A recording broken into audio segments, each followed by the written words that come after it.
Guys, যাই হোক, আমি দুদিন থেকে অনেক সিক, অনেক অসুস্থ ছিলাম।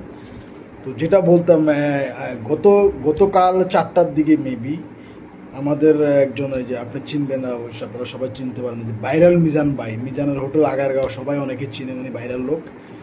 তো মিজান ভাইকে আমি চিনি, প্রায় অনেক দিন যাবৎ চিনা হয়, কিন্তু আমি ক্যামেরার সামনে বা পেজে আসা হয়নি আমার কোনোদিন ওনার সামনে। তো ওনার সাথে রিসেন্টলি আমার কিছু কিছু ভিডিও বা কিছু কথা হয়েছে, সেটা হলো যে আমি কয়েকবার 200 মানুষকে খাওয়ানোর উদ্যোগ নিয়েছিলাম, আর কি, গরিব দুঃখী মানুষদেরকে। তো ওই সুবাদে মিজান ভাইকে আমি চিনি, যে মিজানের যে ভাতের হোটেল, আমি মিজান ভাইকে চিনি।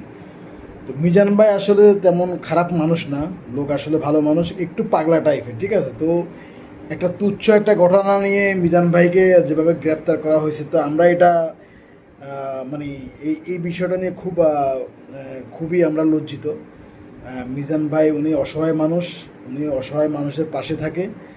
আমরা চাই খুব তাড়াতাড়ি যেন মিজান ভাইকে বেকসুর খালাস দেওয়া হোক। Thank you so much.